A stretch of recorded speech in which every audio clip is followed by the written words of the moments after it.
buenos días a todos ustedes. Para nosotros es de verdad un gusto estar pues, en el alma mater y más compartiendo un tema que hemos venido desarrollando a lo largo de poquito más de 10 años, que cada día seguimos aprendiendo. Yo todavía no puedo concluir si fue buena idea pasarnos a NIF o no pasarnos a NIF en materia fiscal.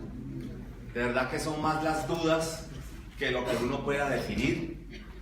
Máxime cuando hay personas que han recomendado manejar un solo modelo contable, cosa que no compartimos, pues al menos la mayoría de las empresas que estamos muy involucradas en estos procesos, debido a que el nivel de incertidumbre sigue siendo muy alto. Ya ustedes vieron el recorrido con el doctor Fabio Londoño de todas las nuevas sorpresas que trae en materia procedimental. Y eso que alcanzamos a ver alguito de la parte muy leve de la parte probatoria, pero es que el tema de NIF es un tema de mucho criterio, cosa que no es la tributaria. En la tributaria no hay criterio, hay una demostración. Usted prueba o se queda por fuera. Es así elemental. Entonces, ante esas situaciones surgen muchísimas inquietudes. Muchos siguen con el apego. Nosotros hemos descubierto, por decirlo descubierto, dónde nace todo el problema. Muchos dicen, es que el problema era porque antes no utilizábamos el 2649, sino el estatuto. Otros dicen, no, es que nosotros utilizamos el 2649. Excúsenme lo negativo de mi expresión. Nosotros ni hicimos 2649, porque es lo que menos hicimos, y estatuto tributario más o menos, dependiendo de las necesidades del contribuyente. Si usted tenía que hacer algo para medio arreglar la cosa, usted decía, cruce cuentas, haga esto, borre esto, monte esto, y eso no es ni contabilidad ni tributaria. Perdónenme, pero eso es lo que uno encuentra en el medio. Esperaría que los asistentes aquí no sufran de ese mal, pero es lo que normalmente usted ve. Usted necesita solucionar algo y dice, ¿sabe qué? Netiemos estas dos cosas, presentemos esto así, bajemos esto, y empieza usted a enredar más la situación. En ese orden de ideas, entonces, vamos a tratar quiero arrancar con lo que el doctor Fabio Londoño, que se le agradece mucho haberme cedido esa difícil tarea de explicar la conciliación fiscal. Parece fácil, pero entre más nos metemos y más tratamos de buscar una forma fácil de hacerlo, cada vez vemos que no es así de fácil. Para ello, este año, personalmente y nuestra firma, hemos elaborado estudios adicionales, profundizaciones desde el punto de vista tributario. Nosotros hicimos un diplomado con énfasis jurídico con Pricewaterhouse. Hemos solicitado, digamos que, charlas con firmas, además de PwC, videos que ha sacado PwC, videos que ha sacado Deloitte, para tratar de encontrarle algo y poder decir, tengo la primera versión, y voy a tratar de hacer eso en esta ocasión. Luego de darle muchas vueltas al tema, hemos llegado a una conclusión. Como no se ha reglamentado, que muy bien lo dijo el doctor Fabio Londoño, pero ya sabemos al menos qué es lo que quiere la DIAN. La DIAN quiere dos cosas. Uno, ¿cuáles son las diferencias acumuladas? Dos, ¿en qué comprobantes contables se generó cada una de las diferencias? Y eso lo dice el decreto 2548 del 2014, lo dice el concepto 16442 del año 2015, que pide hasta el tercero la fecha cuando se hizo la diferencia? ¿Cuándo se registró contablemente? Pareciera que no hubiésemos leído ese concepto con el nivel de detalle que pide la DIAN para los años 2015 y 2016. Y que cuando volvemos a leer el proyecto de decreto, nos encontramos que dice que el contribuyente lo hará de manera autónoma, cosa bastante complicada, porque empieza a decir uno, y si lo hago yo como no debe ser, me aplican el artículo 772, el último inciso, raya 1, que me dice que si eso está malo y no satisface, entonces me aplican irregularidad en la contabilidad y me aplican la sanción del 655. Y yo quedé, como me dicen que de manera autónoma, o al menos eso dice el proyecto. Entonces, ¿en esto qué estamos acudiendo?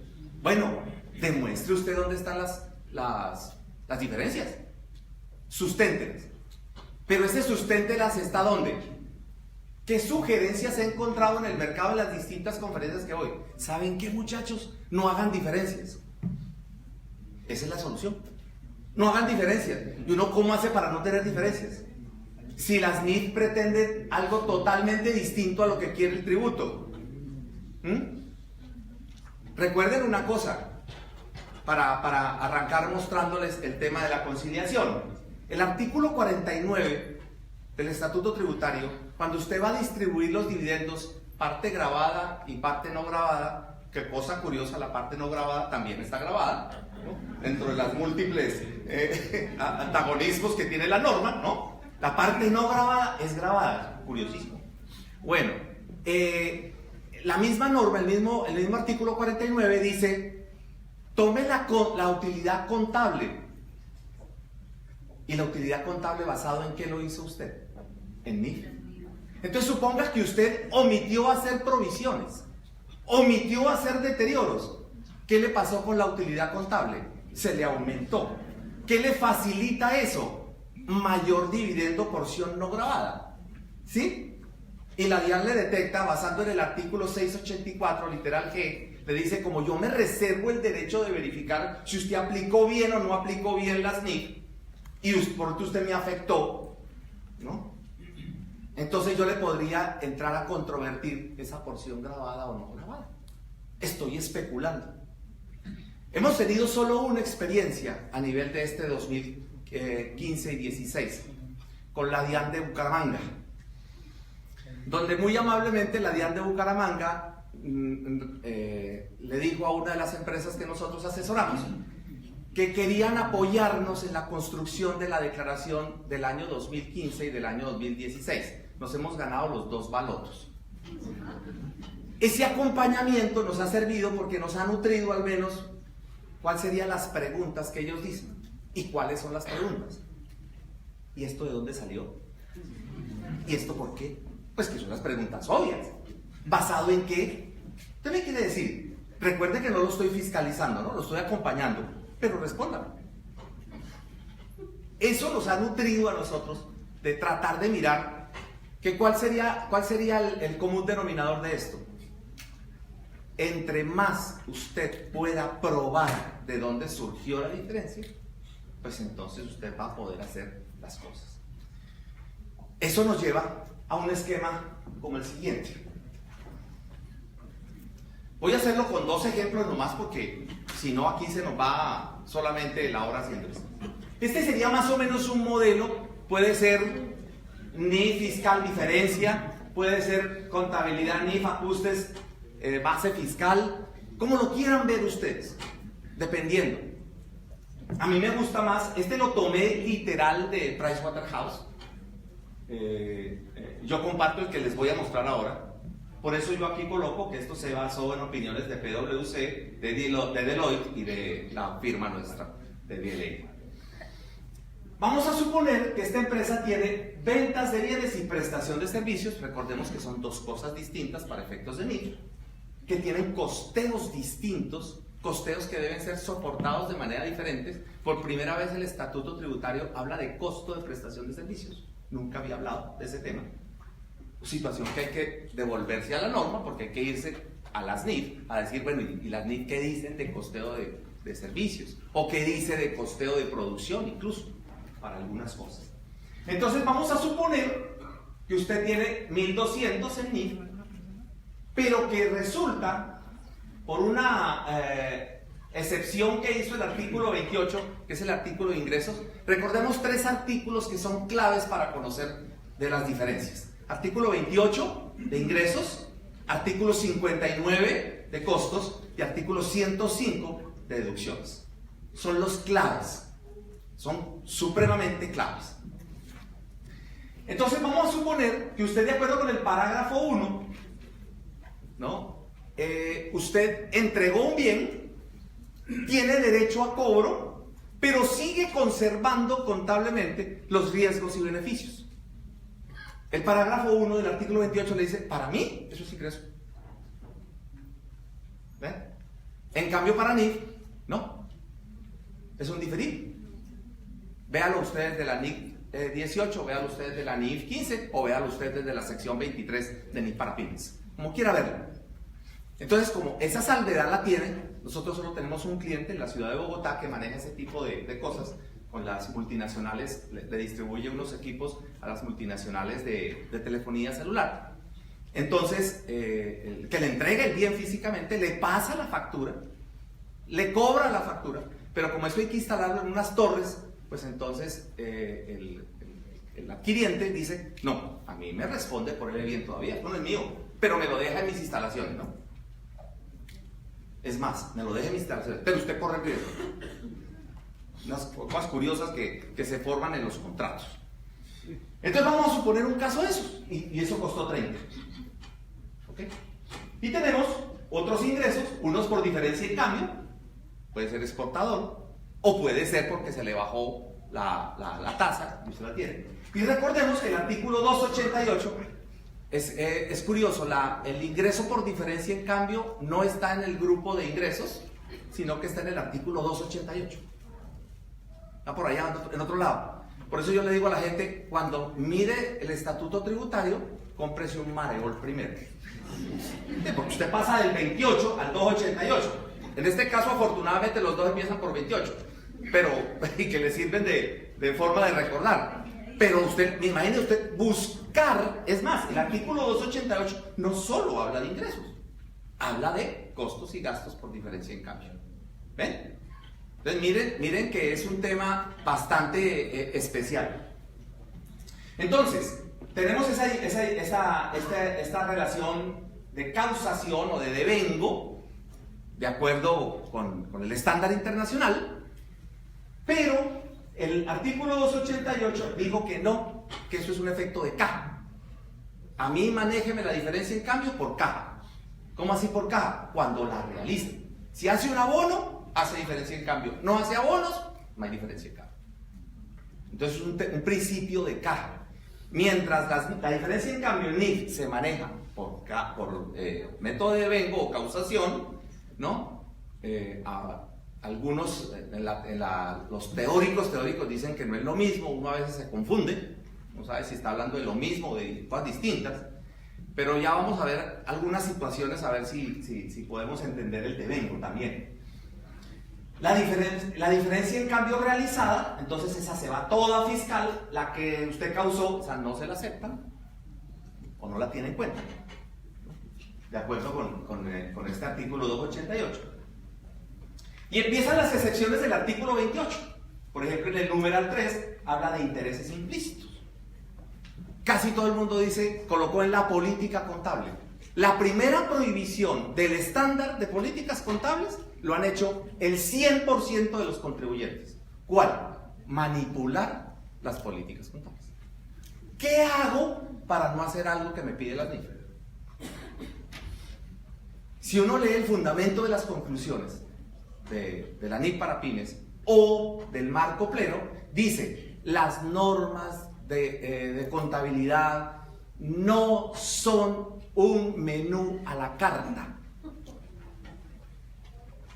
sino que se tienen que ir por el principio fundamental, expresar razonablemente la situación financiera de la empresa. Eso. Esa palabrita, póngale cuidado a eso, porque eso es un principio. Usted lo que tiene que buscar es eso. independientemente de cualquier otra cosa que usted pretenda, ¿cierto? Bueno,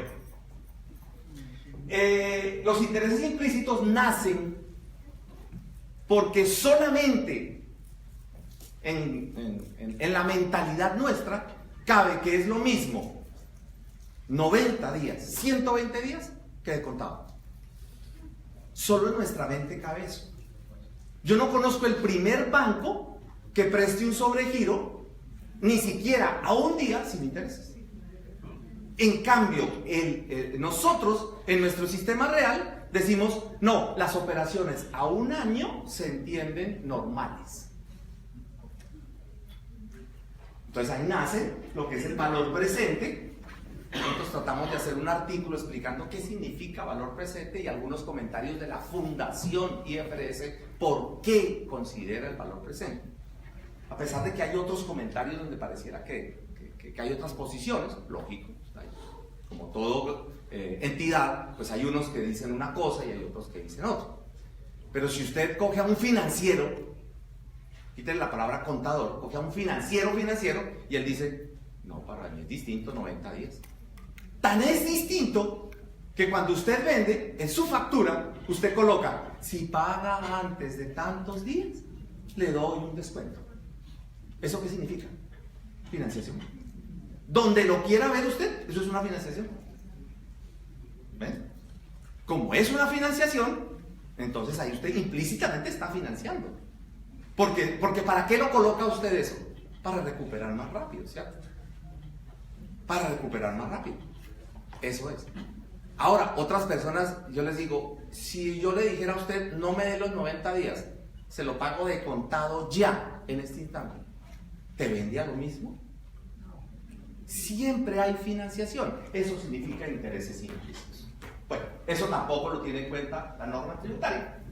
La recuperación del deterioro de inventario, vamos a suponer, según el numeral 7, vamos a suponer que es un ajuste a valor neto realizable. Pues, como eso no tiene que ver en la materia tributaria, pues lo desconocen.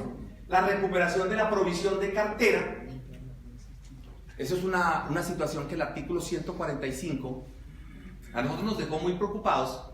El hecho de que la DIAN estableciera de que todo activo fijo inferior a 50 UETs ahora se deprecia. Entonces imagínense uno comprando una impresora de 150,000 pesos, depreciándola en 10 años. Eso toca como de 500 pesos mensuales. Una cosa loca. Yo creo que vale más el tiempo del equipo haciendo eso, ¿no?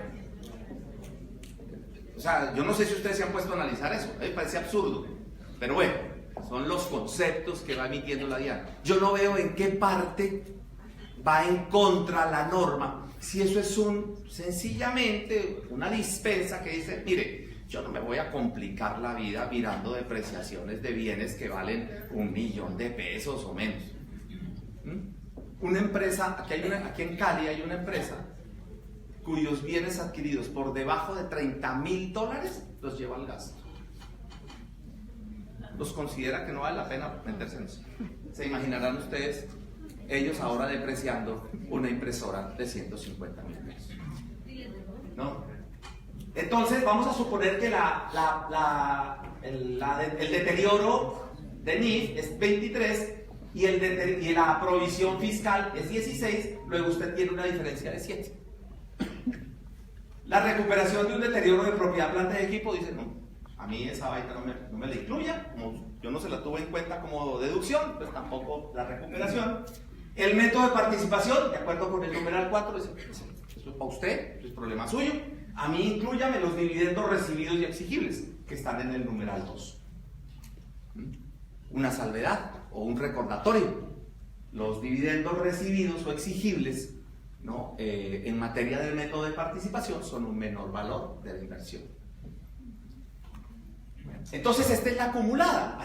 Digamos que este es el confrontar base NIF con base fiscal. ¿Ustedes no consideran que cualquier pregunta elemental es ¿y de dónde salieron los 30? ¿Y de dónde salieron estos 53? Es que me lo estoy desconociendo. Estoy bajando los ingresos. Oye, ¿y por qué él lo está quitando? ¿Y por qué él se restó 18? ¿Y por qué restó 30? Porque todo esto va bajando la base gravable. ¿Estamos o no? La va bajando. Y yo creo que el fisco tiene que preguntar, que es la pregunta elemental, ¿eso de dónde salió? Sistema probatorio elemental, la contabilidad. ¿Y cuál es la contabilidad? Pues el detalle. Solo lo voy a hacer para efectos de este ejercicio con estos dos. No más. Entonces voy a hacer la conciliación de los ingresos total y voy a decir, a ver, ¿qué me dice el artículo 28, inciso primero? Que lo que esté en NIF lo hago fiscal, ¿cierto? Entonces vamos a suponer que de los 1200, estos 1200 son igualitos y que solo tuve una excepción. ¿Cuál? Estas dos facturitas. La factura XX del tercero 1, la factura XX del tercero 2. Con fecha, con tercero, porque me estoy acogiendo, repito, a lo que me decía la norma anterior, que me decía, a mí dígame por qué, dígame en qué documento, dígame con qué tercero, dígame en qué fecha, dígame el valor. Entonces estoy tratando de unir y pegar lo que venía antes del diciembre 31 del 2016, que se supone era lo que nosotros estábamos haciendo, se supone, ¿no? Y ahí viene acá. Recuerden que esto es por documento. Entonces yo ya le digo, sí. ¿A mí qué me podría decir el área de fiscalización? Me muestra la factura XX. Venga, yo la miro. Sí, correcto. Afortunadamente aquí se aumenta el ingreso, ¿no? Pasamos de 1200 a 1230. Entonces, digamos que ese es el que menos preocuparía. Pero en la recuperación de cartera, vamos a suponer que usted había hecho una provisión de 23 bajo NIF y la revirtió, y usted hizo una provisión fiscal, vamos a suponer que estaba en la norma anterior y era 16, entonces usted tiene una diferencia de 7, que son los 7 que hablamos allá, estos 14 y 16 que son los 30 que hablamos anteriormente, en el cuadro anterior. Entonces ya puede decir el funcionario, sí, esto está. Ahora ustedes dirán, provisión de cartera por factura y por tercero. En la exógena no la piden por tercero. Se supone que yo la he venido haciendo.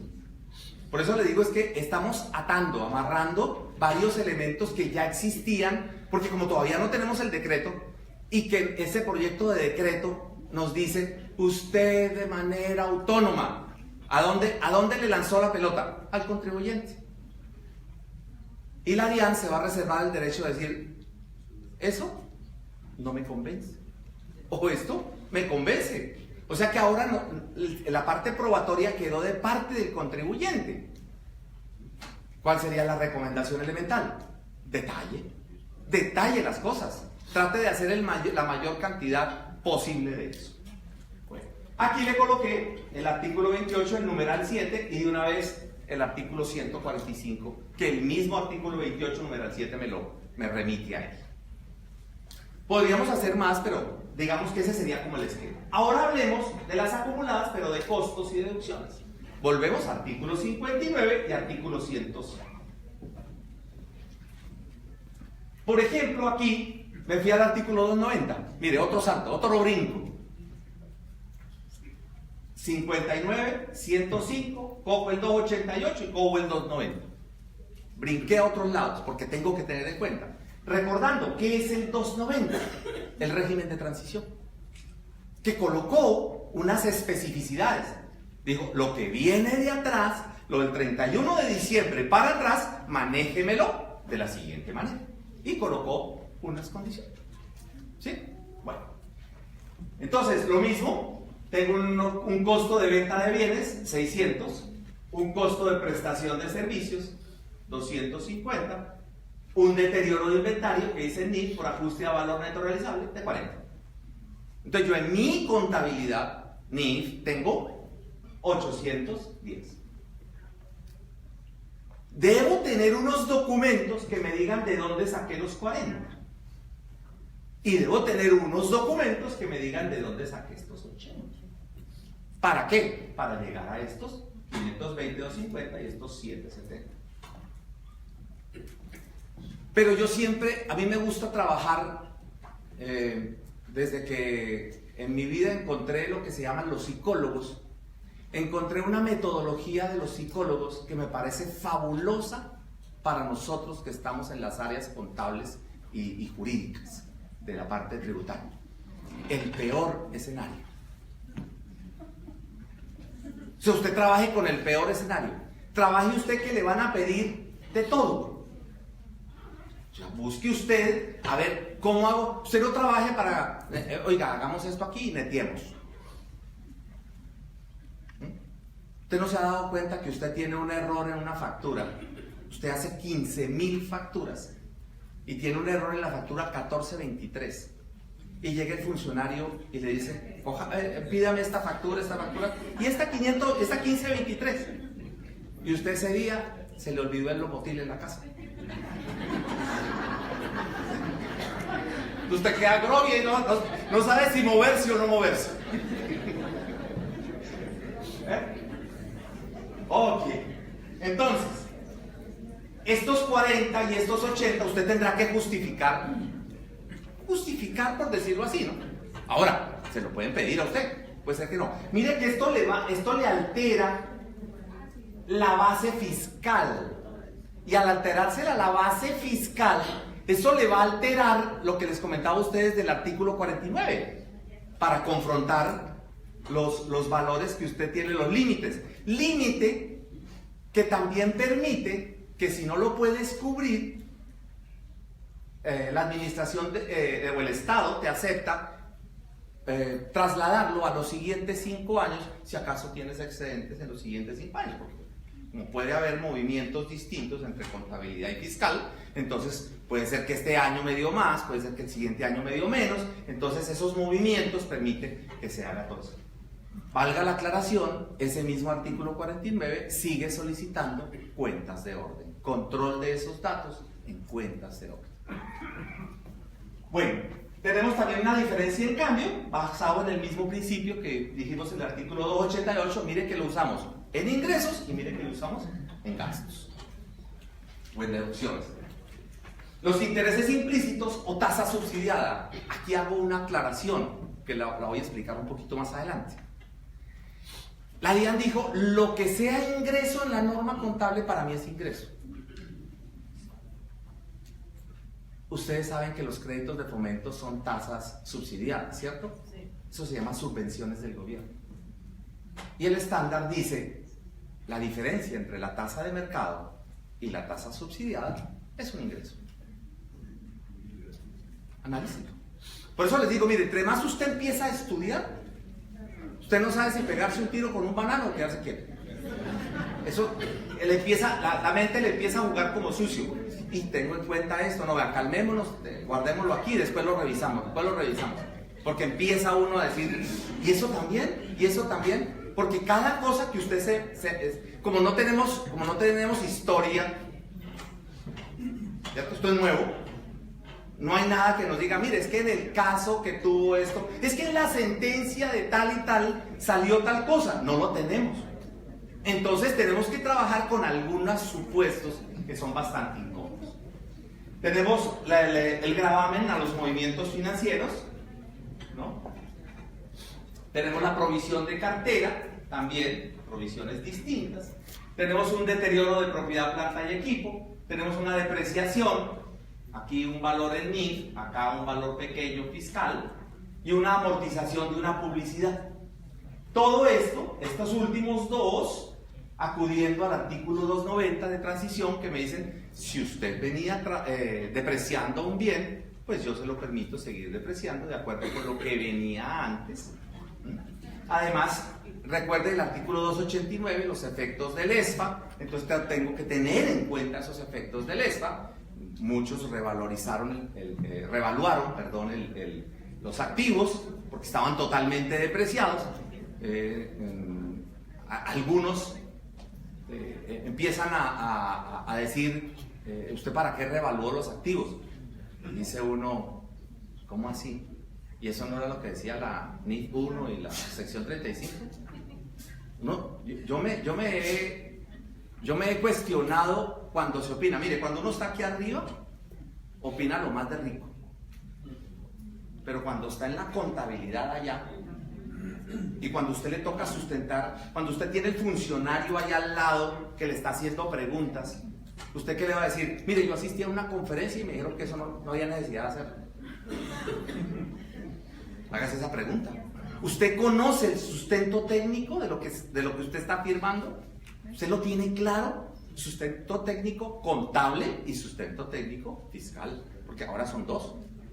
Porque recuerden que para efectos tributarios, las NIF, la norma NIF, se volvió una argumentación técnica que le pueden jugar en contra o a favor suyo, dependiendo. Bueno. Entonces, estas diferencias globales, por ejemplo, mire, aquí usted tenía unos costos de 4.80, unas deducciones de 4.86 y por estas depuraciones bajaron a 3.41. Usted va a encontrar la sonrisa del funcionario. Y este costo de ventas de 8.10 bajó a 7.70. Fabuloso. Para la parte fiscal es delicioso. Ahora hagámoslo al contrario. Hagamos la recomendación de esas personas que dicen no haga diferencias. ¿Y qué tal que de los 8.10 usted sí debió haber hecho esto, pero no lo hizo? Omitió hacer estos ajustes. Y entonces usted le pidió al Estado 8.10, debiendo ser la realidad 7.70. Ahí es donde duele y calza el zapato. Ahí es donde empieza uno a preguntarse. Y para la parte detallada, entonces, vamos a pensar lo mismo. Mire, tengo unos costos, unos ítems donde no tengo diferencias. Igual, el artículo 59, en su primer inciso, dice, lo que diga la contabilidad, yo se lo acepto. Y luego vienen las excepciones. Más los artículos siguientes, ¿no? Porque el 105 es como la puerta, ¿no? Y luego uno sigue. Luego se va por el 107, luego se va por el peligrosismo. Ustedes saben lo peligroso que es el 107. El 108 de las partes laboral. Entonces todo eso usted lo va a tener en cuenta. Bueno, y usted dice, a ver, ¿y ese deterioro dónde salió? Mire, es que yo al ítem 1 le hice este deterioro, al ítem 2 le hice este deterioro, al ítem 3 le hice este otro deterioro, o lo que sea. ¿Sí? Las diferencias que hay ahí. Recuerden que cuando yo deterioro un activo, vamos a ponerlo en ejemplo.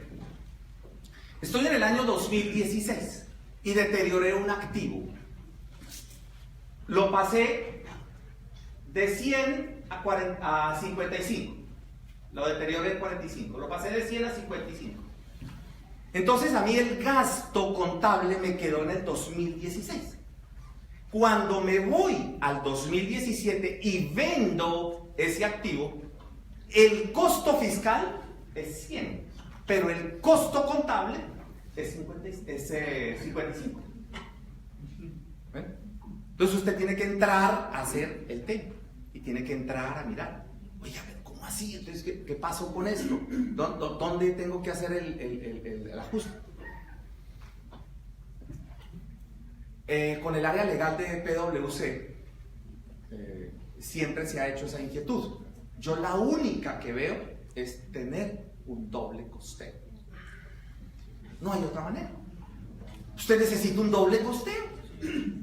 Cuando usted le dice a su casa de software, necesito doble costeo, ellos se quieren pegar como un gato del techo.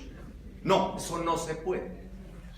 Entonces, si eso no se puede, le toca a usted hacerlo manual. Cuando usted deteriora un ítem, pues, un ítem, 2 ítems, 5 ítems, no hay problema.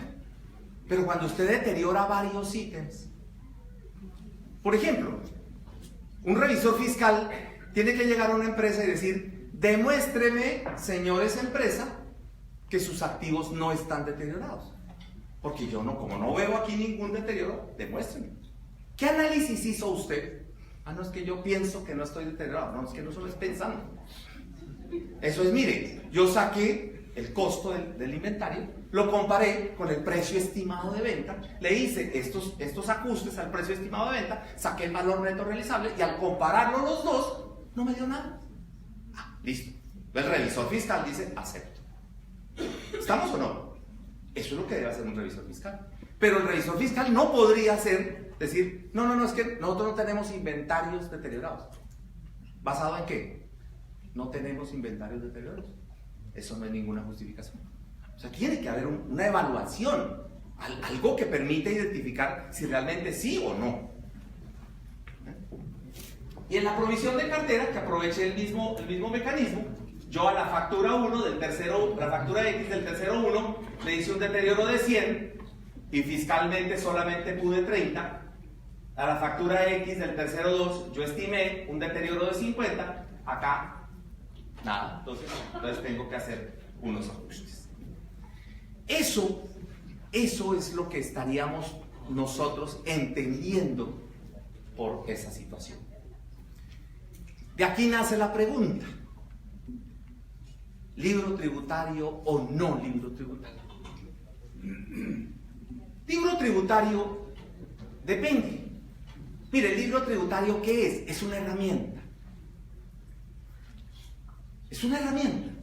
Una herramienta que se volvió norma legal. Si alguno de ustedes ha compartido con algún colega de los Estados Unidos,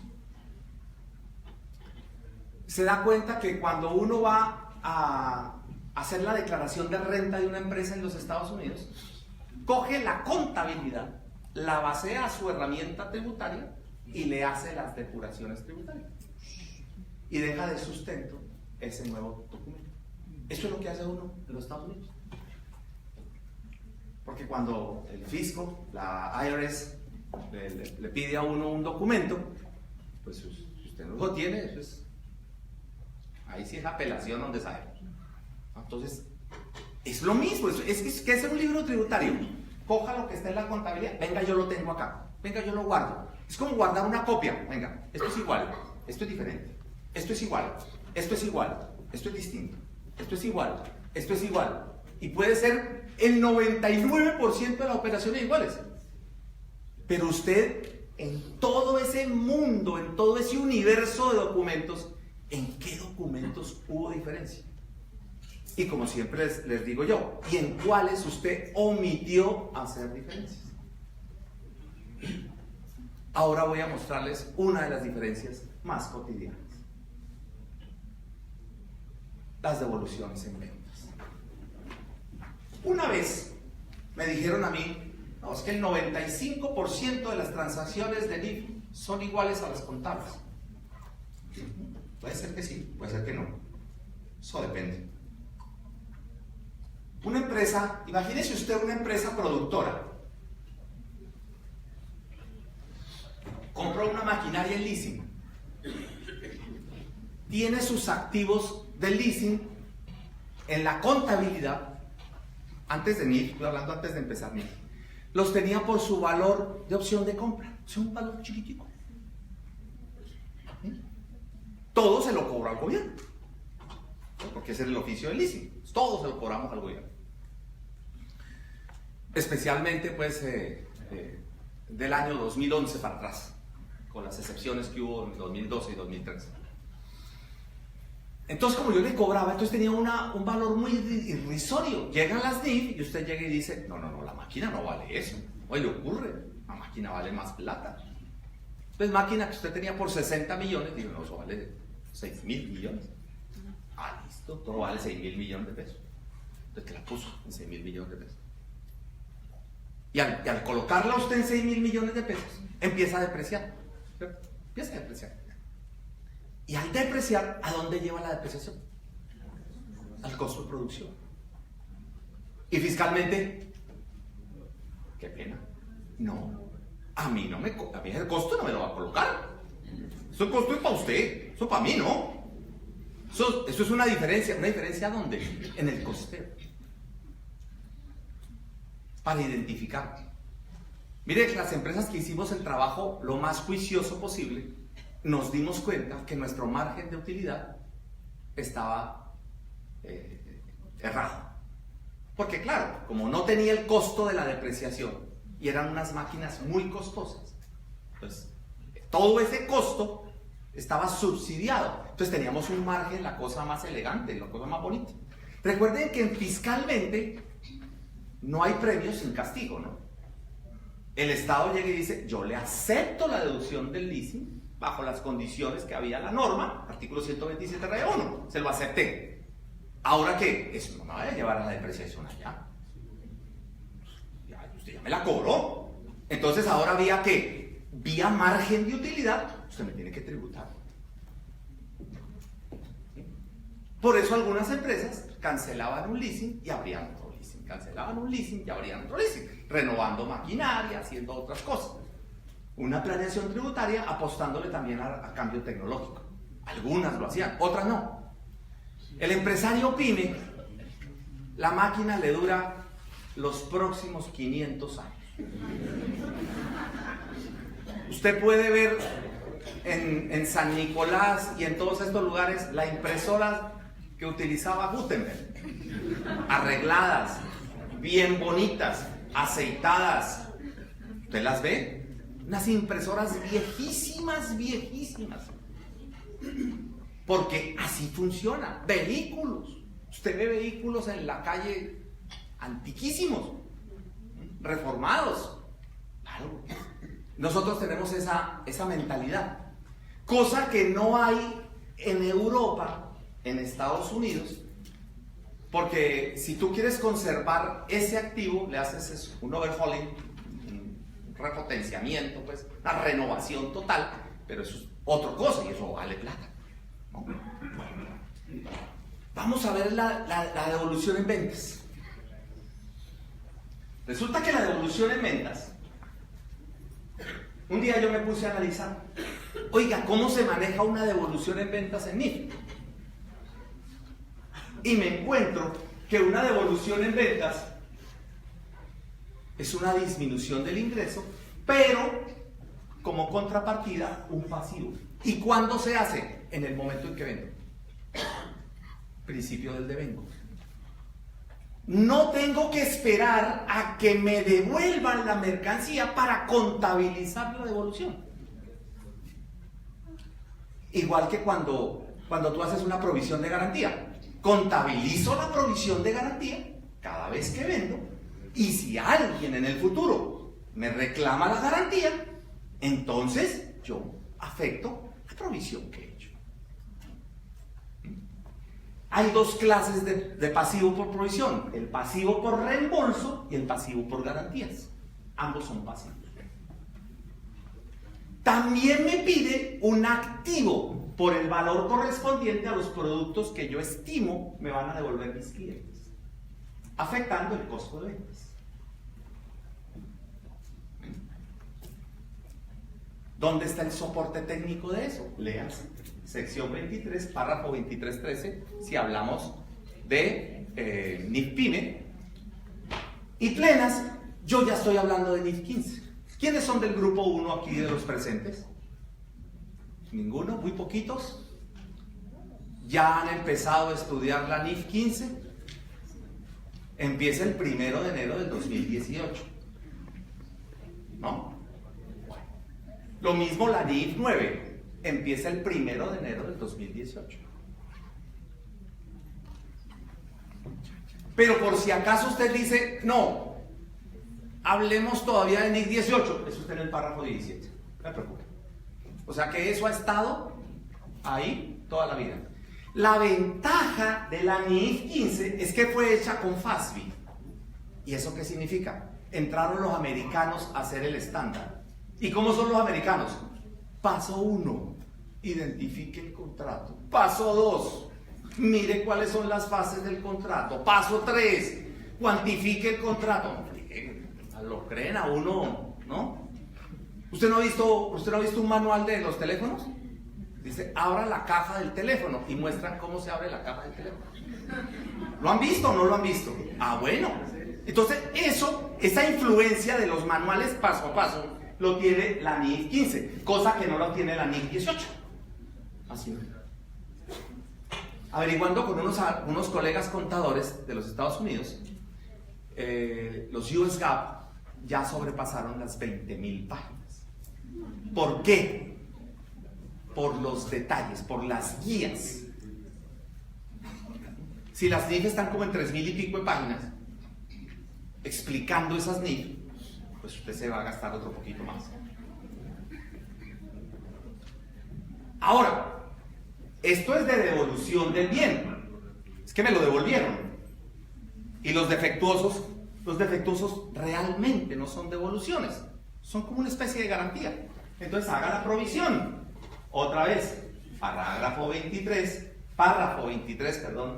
13 de la NIPYME y de plenas el párrafo B27, que me manda a la NIC 37. La sección 23 me manda a la sección 21 de provisiones. Entonces me dice, manténgalo bajo esas condiciones. Me imagino que al menos en su cabeza ha de haber dicho, a ver, tengo errado 2015, 2016 y lo que lleva el 2017. ¿Cierto? Y eso que es una devolución de ventas. Bueno. ¿Qué le pide a usted? Que la probabilidad sea alta de devolución si no se ha transferido el control de los bienes y los riesgos, pues entonces usted no hay venta. Ayer me decían, no, pero es que yo cómo voy a vender para que me devuelvan.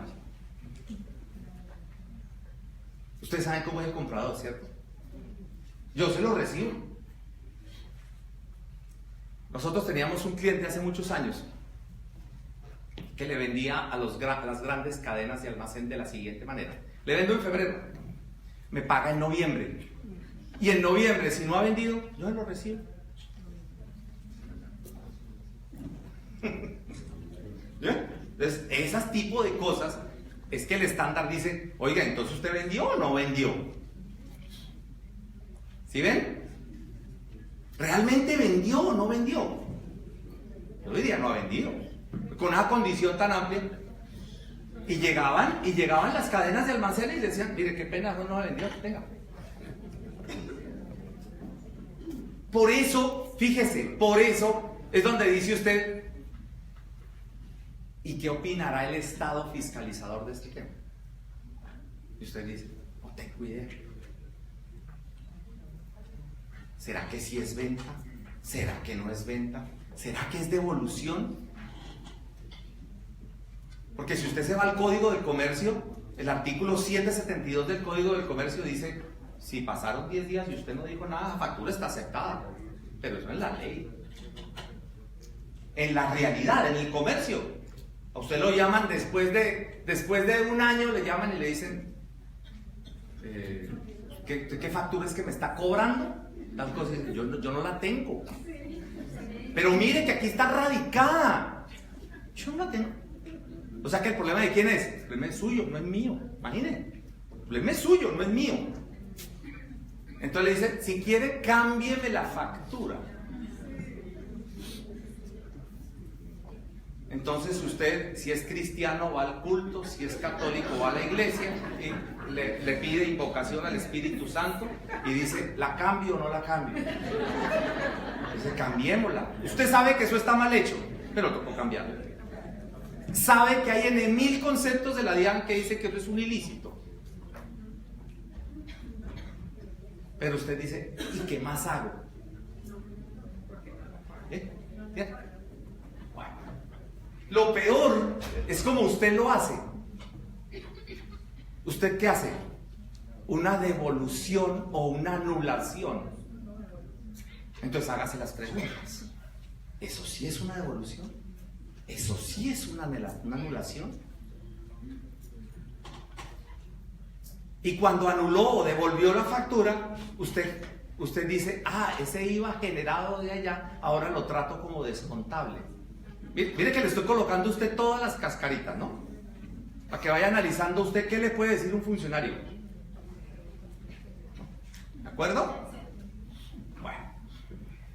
Entonces no hay venta y no le reconoce. Si usted sabe si usted intuye que va a haber una probable devolución, para usted no debe haber ingreso. Es lo que le recomienda el estándar. Pero ¿cuál es el problema fiscal? ¿Y usted por qué facturó y no lo colocó como ingreso? Ahí viene la dicotomía entre NIF y fiscal.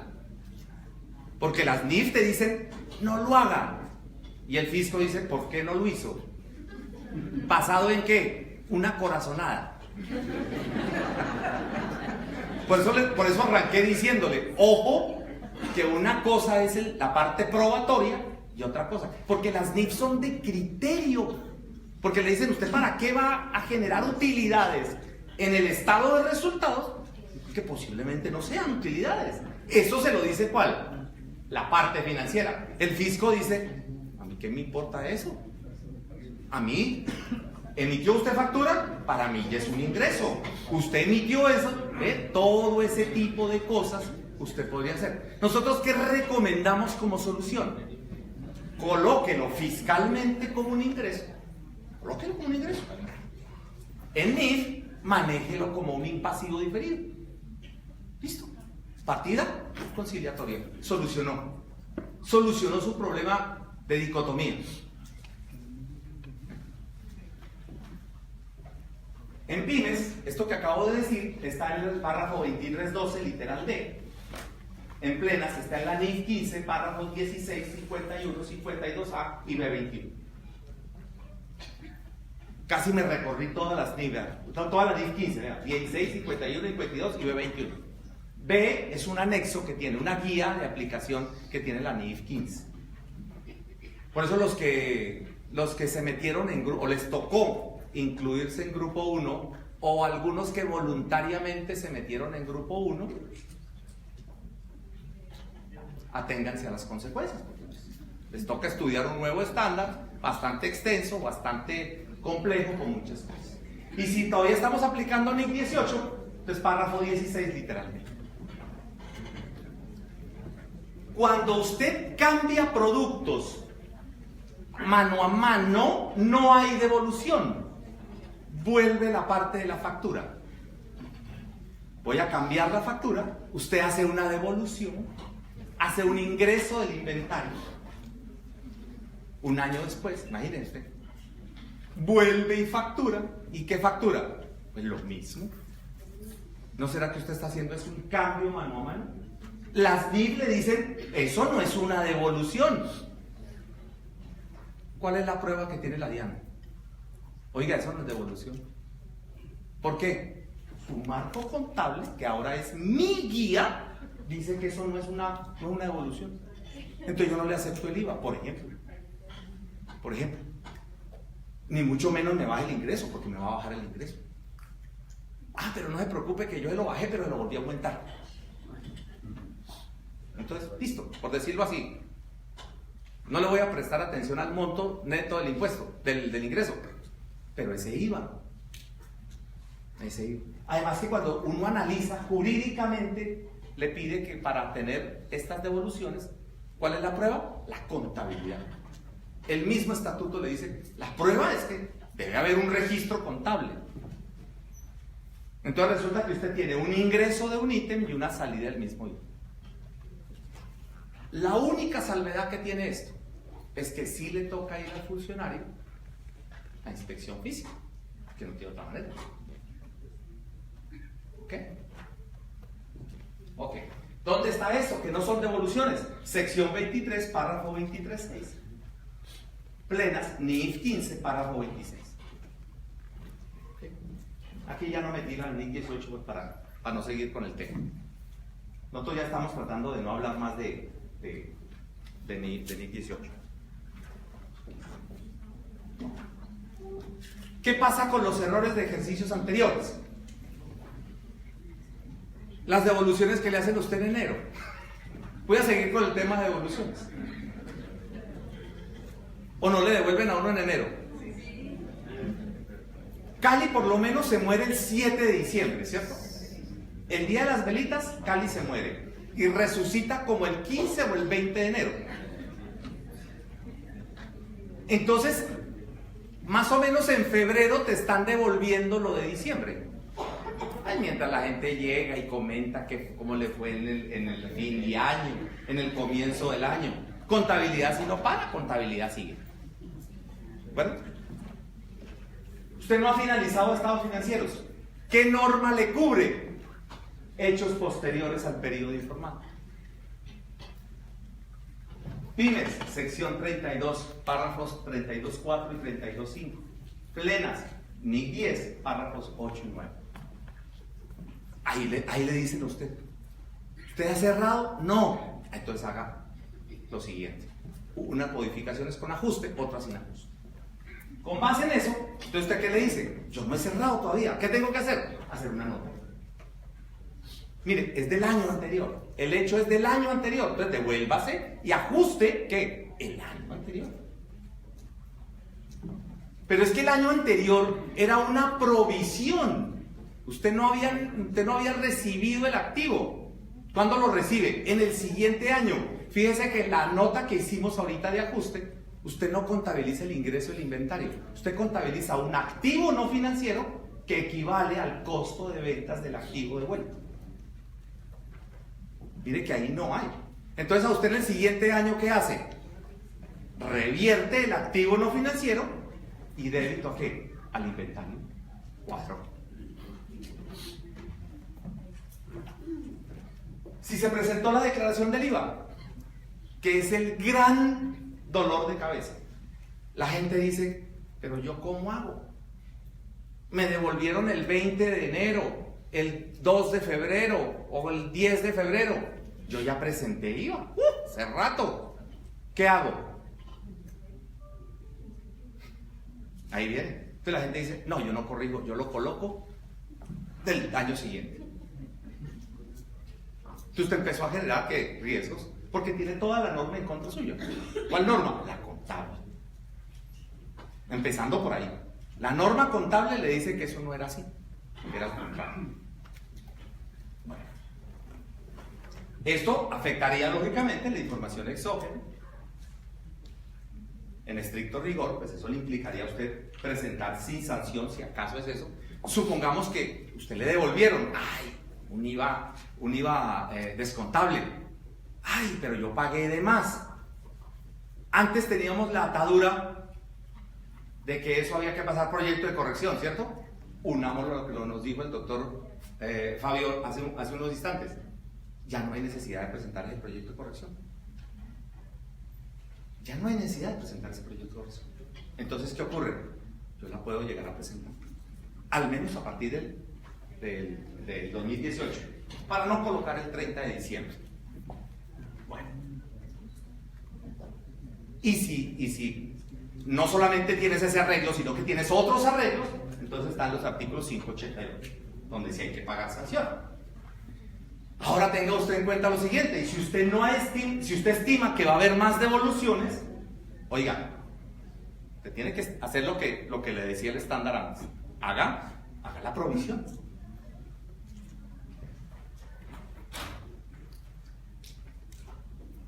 Y si usted ya emitió, voy en orden de complejidad, ¿no? Usted ya sacó los estados financieros, pero usted no hizo ningún ajuste. ¿Listo? ¿Eso cómo se llama? Eso se llama corrección de errores de ejercicios anteriores. ¿Y qué significa corrección de errores de ejercicios anteriores? Hay que aplicar el principio del devengo, que también lo trae el artículo 21, raya 1 del estatuto, que dice que hay que aplicar el principio del devengo o causación para el Estado. Y dice, no hay que afectar el principio, este principio del devengo, como esto no hace parte del ejercicio siguiente, sino del ejercicio anterior, usted ya no afecta resultados. ¿Dónde está eso? La NIC 8, párrafo 46, por ejemplo, en plenas, tiene usted que reexpresar las cifras y afecta las ganancias acumuladas. En pymes, eso está en la sección 10, párrafos del 10.19 al 10.23, y en plenas está la NIC 8, específicamente párrafo 42. Hay personas que ponen a hablar las NIC, ¿no? Las NIC no dicen nada, están escritas. O el estatuto tributario dice, el estatuto tributario no dice nada, tiene establecido. Como un amigo panameño que dice que los contadores somos espiritistas, porque siempre analizamos el espíritu de la ley. Bueno, Ojo, vuelvo a hacer la aclaración de la anulación de facturas y volver a expedir facturas. ¿Qué implica eso? Pues obviamente corregir el IVA y renta, si acaso ya se fue. Porque es que usted, en Colombia, usted puede esperar que le hagan una evolución en mayo o en junio y corresponde al año anterior. Usted se puede esperar que en Colombia cualquier cosa, ¿no?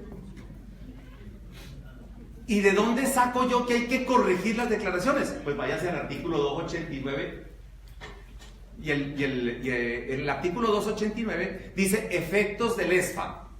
Entonces usted, como leyó efectos del ESFA, usted no sigue leyendo. Y dice cambios en políticas contables y corrección de errores. O sea, le agregó 2 temas más al 289. Y esos 2 temas adicionales están en el numeral 6. ¿Y qué le dice? Mire, esto es muy sencillo. Si un hecho futuro hace que usted tenga que hacer una corrección de un error y eso no cambia la base fiscal, no se preocupe. Tranquilo. Pero si hay que corregir, corrija. ¿Qué más le puede decir la norma? Corrija. ¿Sí? Esto afectaría, si hay una corrección, pues afectaría el ESOP, afectaría el 1732, afectaría la conciliación fiscal, afectaría, bueno, habría que presentar, saber si hay sanción o no hay sanción, dependiendo de la cantidad de correcciones que haya que hacer, a favor o en contra. O si hay que corregir con sanción, pues para eso están los o 589 o 588. Y si hay efectos en industria y comercio, pues si toca ingresos. Bueno, ¿cómo vamos de tiempo? Mal. Bueno, entonces yo cierro. Listo.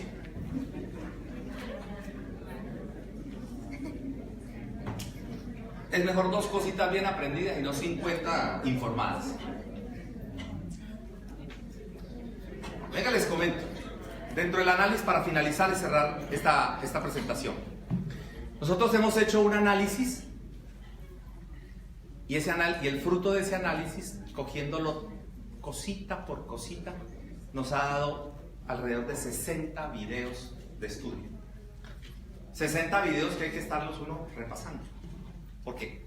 O sea, la única manera es dejarlo en el histórico, el análisis individual de cada cosa. Ítem por ítem del tema de ingresos, ítem por ítem del tema de costos, de la parte de los efectos de las depreciaciones. Simplemente para irme de tantas cosas que tendríamos que hablar. Usted compra un activo, de esas promociones que sacan los concesionarios. Pague la mitad ahora y la otra mitad dentro de un año. Todos las hemos visto, ¿cierto? Eso implica valor presente. Fiscalmente el valor nominal. El mismo estatuto lo dice. En NIF, valor presente. Pero resulta que en NIF usted tiene que causar los intereses. Esos intereses los llama el estatuto los llama intereses implícitos. Resulta que cuando usted lo ingresa el activo de manera fiscal, usted lo ingresa por el 100% y deprecia el 100%. Resulta que en nuestro análisis nosotros hemos visto que ahí no hay diferencia fiscal. Pues me refiero permanente, hay diferencia temporaria. Lo que pasa es que acá se llama intereses y en el otro lugar se llama depreciación.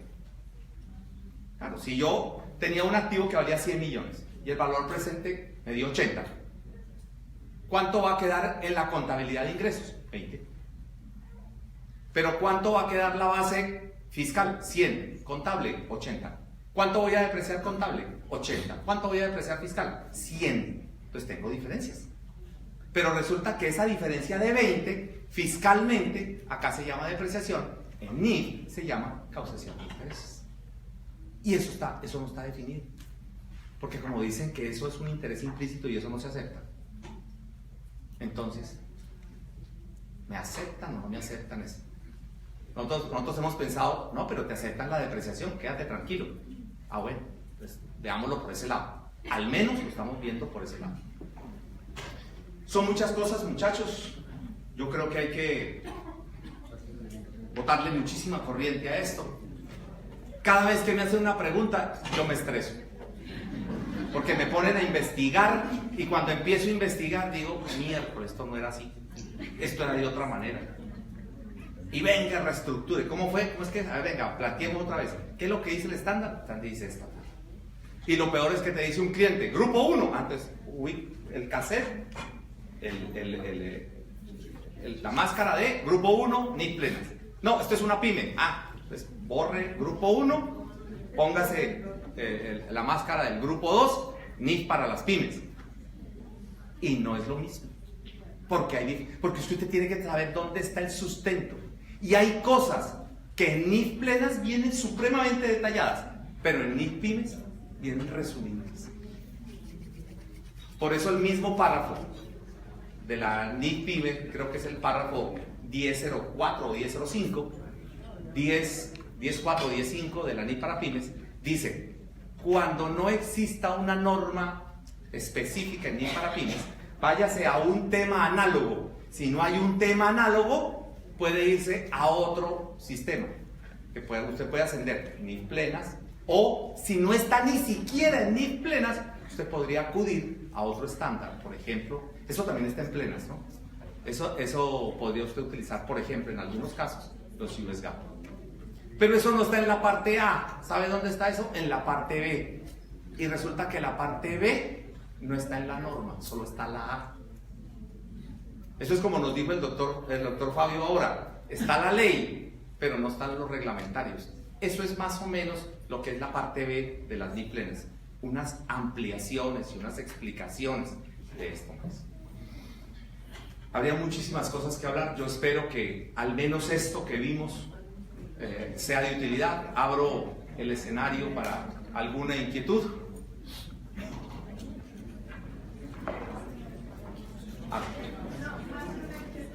Perdón. Una apreciación. Diga.